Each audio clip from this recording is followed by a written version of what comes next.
سورۃ النساء کی آیت نمبر 11۔ الحمدللہ وکفی وسلام علی عبادہ الذین اصطفی خصوصا علی سید الرسل وخاتم الانبیاء وعلى آلہ وأصحابہ الأتقیاء اما بعد فأعوذ باللہ من الشیطان الرجیم بسم اللہ الرحمن الرحیم یوصیکم اللہ فی اولادکم للذکر مثل حظ الانثیین فإن كن نساء فوق اثنتين فلهن ثلثا ما ترك وإن كانت واحدة فلها النصف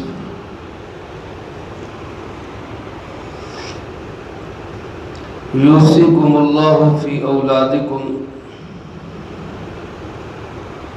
اللہ رب العالمین تمہیں تاکیدی حکم دیتے ہیں تمہاری اولاد کے بارے میں۔ للذکر مثل حظ الانثیین، ایک مرد کے لیے حصہ ہوگا دو عورتوں کے برابر۔ فإن كن نساء فوق اثنتين، اگر عورتیں ہوں دو سے زیادہ، فَلَهُنَّ الثُّلُثَا مَا تَرَكَ، تو ان کے لیے 2/3 ہوگا اس کا جو میت نے چھوڑا۔ وَإِن كَانَتْ وَاحِدَةً، اور اگر وہ ایک ہی ہو، فَلَهَا النِّصْفُ، تو اس کو آدھا مال ملے گا۔ سورۃ النساء کے اس دوسرے رکوع میں اللہ رب العالمین نے میت کے ورثاء کے حصوں کی تفصیل کو بیان فرمایا ہے۔ جیسا کہ آپ حضرات گزشتہ رکوع میں سماعت فرما چکے، اللہ رب العالمین نے اجمالاً یہ بات ارشاد فرمائی، لِلرِّجَالِ نَصِیبٌ مما ترک الوالدان والاقربون وللنساء نصیب مما ترک الوالدان والاقربون، مردوں کے لیے بھی حصہ ہے وراثت میں، عورتوں کے لیے بھی حصہ ہے، نصیبا مفروضہ، طے شدہ حصہ ہے۔ اب وہ حصے کیا ہیں، کتنے کتنے ہیں، اللہ پاک نے اس کو بھی تفصیل کے ساتھ اس رکوع میں بیان فرما دیا۔ پھر محترم دوستو، اس معاملے میں اسلام نے جو اصول اور ضوابط بیان کیے ہیں وہ بالکل عین فطرت کے مطابق اور بہترین، بغیر کسی کے ساتھ ظلم اور زیادتی کے، انتہائی معتدل اور انتہائی میانہ روی کے ساتھ ہے۔ اللہ پاک سے بڑھ کر کوئی بہتر نظام ہمیں دے نہیں سکتا۔ اللہ ہمیں اس کا یقین نصیب فرمائے۔ اور اس حوالے سے زمانہ جاہلیت میں کسی کے وراثت، کسی کا کسی کے وارث بننے کے لیے 3 چیزیں ہوتی تھیں۔ پہلی چیز تھی نسب، لیکن نسب میں وہ صرف بالغ اولاد کو حصہ دیتے تھے، نابالغ بچے ہوں یا بچیاں چاہے بالغ ہوں نابالغ ہوں، ان کو کوئی حصہ نہیں ملتا تھا۔ عورت کے وراثت میں حصے کا تو کوئی تصور ہی نہیں تھا۔ دوسری چیز جس کی وجہ سے وراثت ہوتی تھی وہ تھی ولا۔ ولا کا مطلب دوستی اور تعلق، دو لوگوں نے آپس میں مل کر ایک دوسرے کے ساتھ دوستی کر لی، کاروباری پارٹنرشپ کر لی، ایک دوسرے کے دکھ سکھ کے ساتھی بن گئے، اب وہ اپنے معاشرے میں انہوں نے یہ قانون بنایا تھا کہ یہ وراثت میں بھی حصے دار ہوں گے ایک دوسرے کے۔ تیسری چیز جو تھی وہ تھی تبنا، یعنی کسی کو منہ بولا بیٹا کہہ لیا، لے پالک بیٹا اڈاپٹ کر لیا، تو اس کو بھی وہ وراثت میں سے حصہ دیا کرتے تھے۔ میرے عزیز دوستو، اسلام نے ابتدائی دور کے اندر ان تینوں چیزوں کو برداشت کیا، ایک دم سے منع نہیں کر دیا، بلکہ رسول اللہ صلی اللہ علیہ وسلم نے اس کے ساتھ ایک اور چوتھی چیز بھی ایڈ کر دی، شامل کر دی، اور وہ تھی رشتہ مواخات۔ یعنی جب آپ ہجرت کر کے مدینہ منورہ تشریف لائے تو آپ نے ایک مہاجر ایک انصاری کو بھائی بھائی بنا دیا، آپس میں رشتہ مواخات ان کا قائم کر دیا، اور وہ رشتہ اتنا مضبوط ہوا کہ بخاری شریف میں ہے کہ ایک مہاجری انصاری کا وارث ہوتا تھا اور ایک انصاری مہاجری کا وارث ہوتا تھا، آپس میں وراثت بھی چلتی تھی۔ لیکن یہ تب تک چلتی رہی جب تک یہ اللہ رب العالمین کی طرف سے وراثت کا پورا نظام اور پورے حصص کی تفصیل سے اللہ پاک نے آگاہ نہیں فرما دیا۔ جب یہ تفصیل آ گئی، اب اس کے بعد وراثت کی تین ہی شکلیں باقی رہ گئی، لیکن پہلی تین میں سے دو ختم کر دی گئی۔ پہلی چیز جو ہے وہ وراثت کے لیے نسب ہے۔ نسب میں اس زمانے میں صرف بالغ لڑکوں کو شامل کیا جاتا تھا، اسلام نے نسب میں بالغ نابالغ لڑکا لڑکی ہر قسم کی اولاد کو شامل کیا، سب وراثت کے اندر، حتیٰ کہ جو بچہ ابھی شکم مادر میں ہے وہ بھی وراثت کا حقدار ہے، باپ کے مرنے کے بعد پیدا ہوا ہے، وراثت کا حصہ دار اتنا ہی ہے جتنا کہ پہلے پیدا ہوئے، اس کو بھی وراثت میں سے حصہ ملے گا۔ ایک چیز تو یہی نسب ہے۔ دوسری چیز نکاح ہے، خامند اور بیوی ان کو آپس میں ایک دوسرے کا وارث قرار دیا، خامند مر گیا تو بیوی کا بھی حصہ ہوگا، اور بیوی پہلے مر گئی تو اس کے مال میں خامند کا بھی حصہ ہوگا۔ تیسری چیز جس کو اسلام نے برقرار رکھا ہے وہ ولا، لیکن ولا کی وہ شکل نہیں جو زمانہ جاہلیت میں تھی کہ ایک دوسرے سے دوستی ہوگی تو وہ دوست کا وارث ہوگا، ایسا نہیں، بلکہ ولا کا مطلب یہ ہے کہ کسی نے ایک غلام کو خرید کر آزاد کر دیا تو یہ جو آزاد کردہ غلام ہے یہ مولا کہلاتا ہے، اور اس کے آقا کے درمیان جو رشتہ ہے یہ رشتہ ولا کہلاتا ہے۔ اب اگر یہ غلام مر جاتا ہے اور اس کا اور کوئی وارث نہیں ہے تو اس کی وراثت اس کے آقا کو مل جاتی تھی، آزاد کرنے والے کو، اور اگر وہ آقا مر جاتا اور اس کا کوئی اور وارث نہ ہوتا تو اس کی ولا اس کے غلام کو مل جاتی، وراثت غلام کی طرف آ جاتی جس کو اس نے آزاد کیا تھا۔ لیکن چونکہ اب غلام باندیوں کا تصور بھی ختم ہو چکا، لہذا ولا کی یہ صورت بھی ختم ہو گئی۔ البتہ امام اعظم ابو حنیفہ رحمۃ اللہ علیہ فرماتے ولا کی ایک صورت آج بھی برقرار ہے کہ کوئی غیر مسلم کسی مسلمان کے ہاتھ پہ کلمہ اسلام قبول کرتا ہے، اب وہ ظاہر ہے اپنے سارے دوسرے غیر مسلم رشتہ داروں کو چھوڑ کے آ گیا، مسلمان ہو گیا۔ اب مسلمانوں میں اگر اس کا کوئی عزیز رشتہ دار اس کا وارث نہیں ہے، کوئی اور مسلمان نہیں ہے، اور وہ مر جاتا ہے تو اس کی وراثت اس مسلمان کرنے والے کو ملے گی، اور اگر یہ مسلمان کرنے والا مر جاتا ہے اور اس کا کوئی اور وارث نہیں ہے تو پھر اس کی وراثت جو ہے وہ اس نو مسلم کو ملے گی۔ یہ ولا کی ایک صورت امام صاحب فرماتے ہیں کہ آج بھی جاری ہے۔ بہرحال اصل جو وراثت کی شکل ہے وہ دو ہی چیزیں ہیں، ایک ہے نسب اور ایک ہے نکاح۔ نسب کی وجہ سے جن کو وراثت ملے گی وہ سب سے پہلے ہے اولاد، اولاد کے بعد پھر آتا ہے درجہ ماں باپ کا، ماں باپ کے بعد پھر تیسرا درجہ آتا ہے بہن بھائیوں کا، بہن بھائیوں کے بعد پھر چوتھا درجہ آتا ہے نکاح کا۔ اللہ پاک نے اسی تفصیل کے ساتھ یہاں وراثت کے حصوں کو بیان فرمایا۔ آیت مبارکہ کا جو حصہ آج پڑھا گیا ہے اس میں بیٹیوں کی وراثت کا ذکر ہے، اسی کے ساتھ ضمناً بیٹے کی وراثت کا ذکر ہے۔ اللہ پاک نے وراثت کے احکامات کو جب شروع کیا تو اس کے لیے لفظ فرمائے یوصیکم، اللہ تمہیں وصیت کرتا ہے۔ وصیت کہتے ہیں مرنے کے وقت جو آدمی اپنی اولاد کو کوئی وصیت کر کے جائے، لیکن اللہ پاک تو ظاہر ہے موت سے بھی پاک ہے، اللہ پاک ازل سے ہے، ابد تک ہے، ہمیشہ سے ہے، ہمیشہ رہے گا۔ اللہ کے لیے وصیت کے لفظ کا مطلب ہے تاکیدی حکم، پکا حکم۔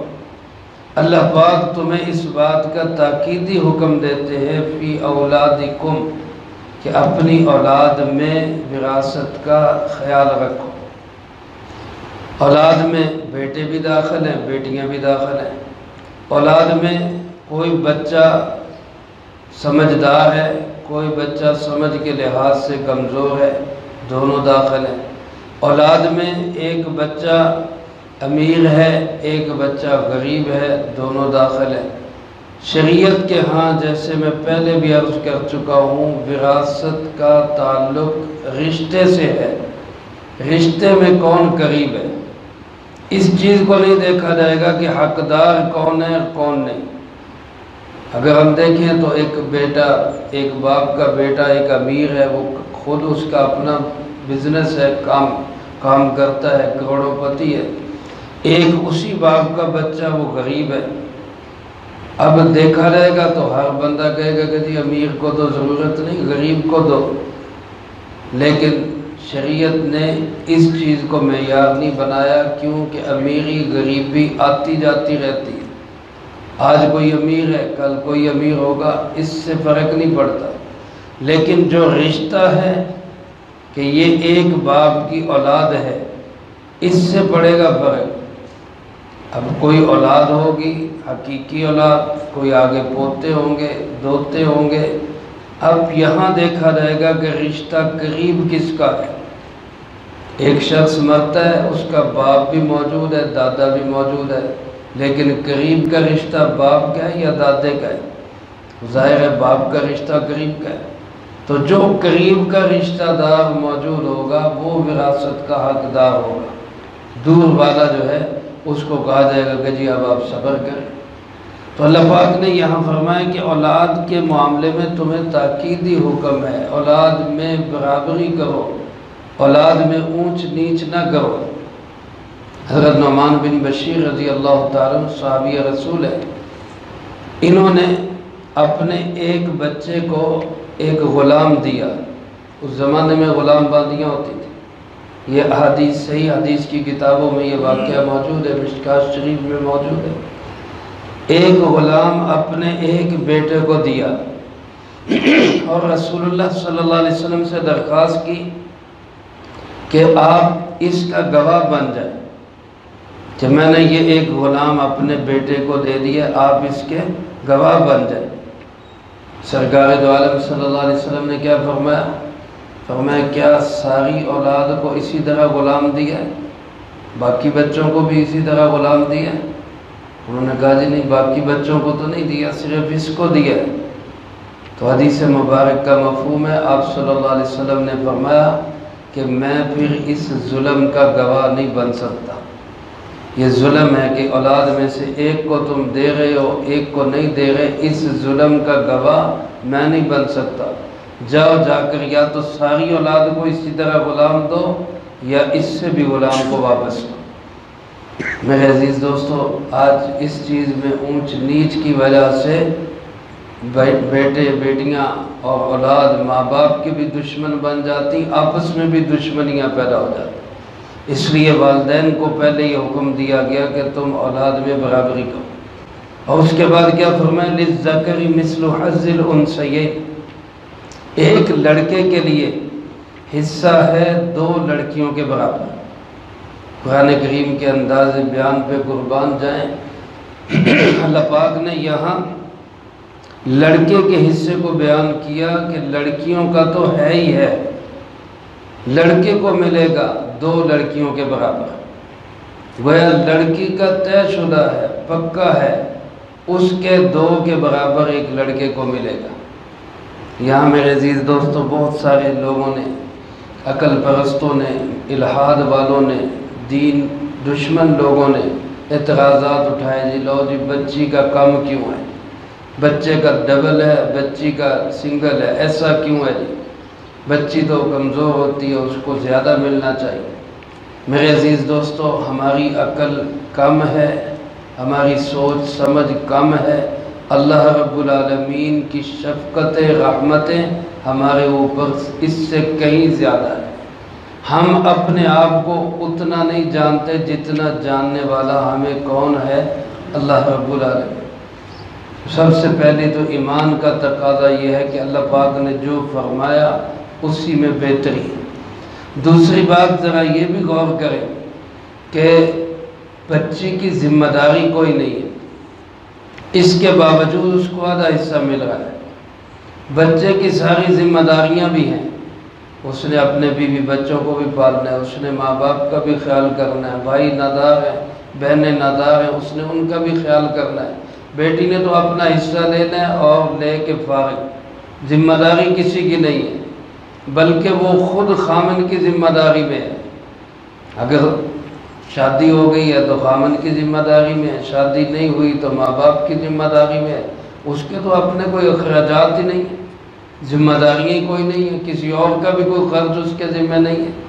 اس کے باوجود شریعت نے اس کو آدھے حصے کا حقدار قرار دیا ہے۔ یہ اسلام کا اس کے ساتھ انصاف اور اعتدال ہے۔ تو جتنا ایک بچی کو ملے گا اس سے دوگنا ایک بچے کو ملے گا۔ اللہ پاک نے یہاں یہ نہیں فرمایا کہ ایک بچی کے لیے بچے سے آدھا ہے، بلکہ فرمایا بچی کا تو ہے ہی ہے، بچی سے ڈبل ملے گا ایک بچے کو، جتنا مطلب اس کو ملے گا اس سے ڈبل اس کو ملے گا، یا یوں کہہ لیں جتنا لڑکے کو ملے گا اس سے آدھا ایک لڑکی کو ملے گا۔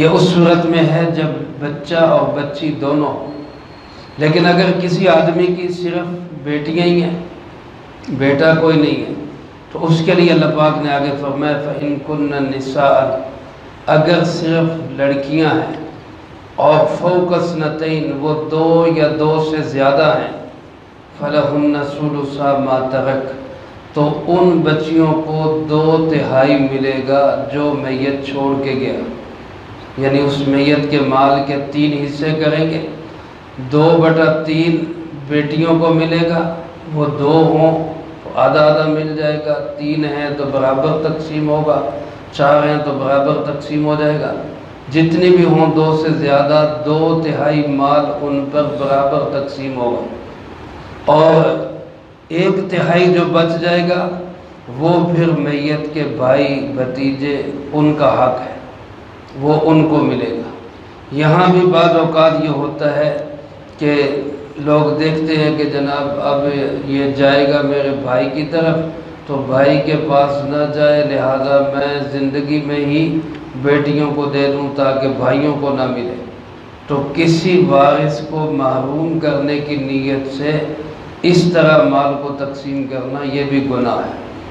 یہ بعد والوں کا حصہ ہے جو اللہ نے طے کیا ہے، جو اللہ کی طرف سے مل گیا ہے اس کو ملنے دینا چاہیے۔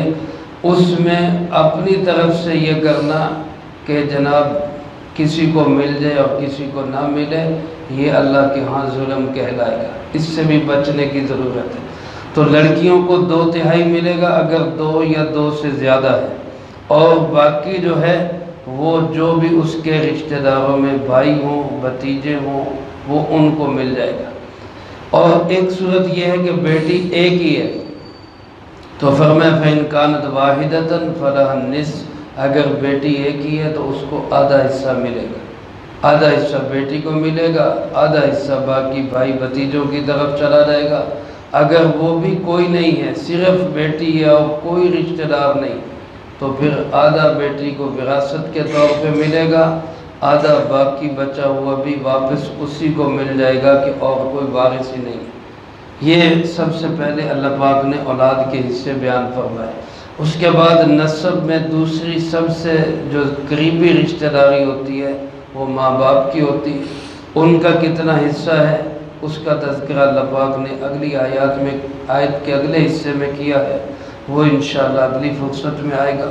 اللہ پاک سے دعا ہے اللہ مجھے آپ کو سب کو وراثت کے یہ مسائل سمجھنے کی اور اس پہ صحیح طور پہ عمل کرنے کی اللہ ہم سب کو توفیق نصیب فرمائے، جو کہا سنا اس کو زندگی میں لا کے دوسروں تک پہنچانے کی توفیق عطا فرمائے۔ اللہم انت السلام ومنک السلام تبارکت ربنا وتعالیت یا ذا الجلال والاکرام۔ اللہم اعنا علی ذکرک وشکرک وحسن عبادتک۔ اللہم احسن عاقبتنا فی الامور كلها واجرنا من خزي الدنيا وعذاب الآخرة۔ اللہم واقیتا كواقیة الولید۔ اللہم استر عوراتنا وآمن روعاتنا۔ اللہم انا نجعلک فی نحورهم ونعوذ بك من شرورهم۔ اللہم اکفنا بحلالک عن حرامک واغننا بفضلک عمن سواک۔ اللہم اکفنا کل مہم من حیث شئت ومن این شئت۔ رب اغفر وارحم وانت خیر الراحمین۔ رب ارحمہما کما ربیانی صغیرا۔ اللہم ربنا هب لنا من ازواجنا وذریاتنا قرۃ اعین وجعلنا للمتقین اماما۔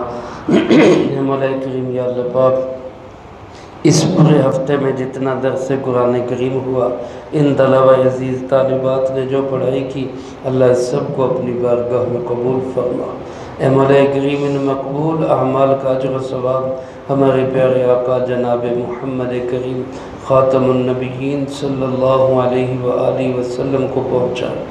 آپ صلی اللہ علیہ وسلم کو ہم سب کی طرف سے بہترین جزائے خیر نصیب فرما۔